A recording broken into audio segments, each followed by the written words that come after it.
আপনার কি মনে হয় যে আপনি খুব ভালোভাবে মানুষ চিনতে পারেন? কারণ সবচেয়ে খারাপ মানুষগুলো ইউজুয়ালি শুরুতেই খারাপ ইমপ্রেশন দেয় না।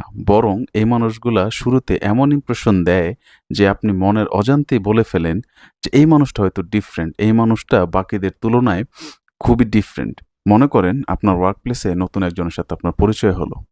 সেই মানুষটা খুব সুন্দর করেই কথা বলে, সবার সাথে মিশে এবং সবাইকে সব কাজে হেল্পও করে। কয়েকদিনের মধ্যেই তার এসব অ্যাটিটিউড দেখে আপনি মনে মনে ভাবলেন যে এই মানুষটা অনেক ভালো।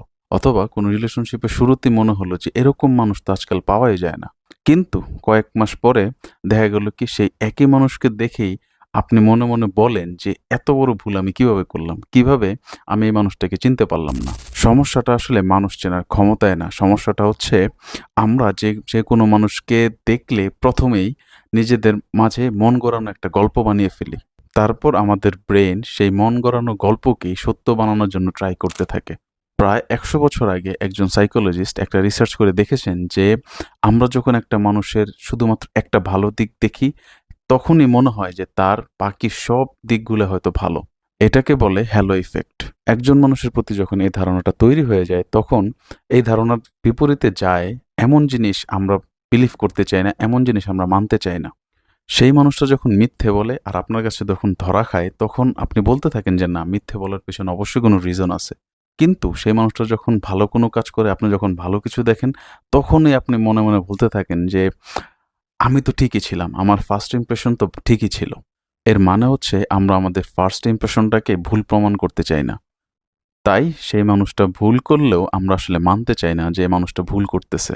এই কারণেই দেখবেন যে অনেক মানুষ সবসময় একই ভুল করে। ভুল পার্টনার চুজ করে, ভুল বিজনেস পার্টনার চুজ করে, ভুল ফ্রেন্ড চুজ করে এবং দিন শেষে সে বলে যে মানুষ এত তাড়াতাড়ি বদলে যায় কেন? আসলে মানুষ বদলায়নি, তার জাজমেন্ট করাটাই রং ছিল। তাই পরের বার যখন একজন মানুষকে খুব ভালো লাগবে বা একজন মানুষকে খুব খারাপ মনে হবে, সাথে সাথে নিজের জাজমেন্টকে বিলিভ করবেন না।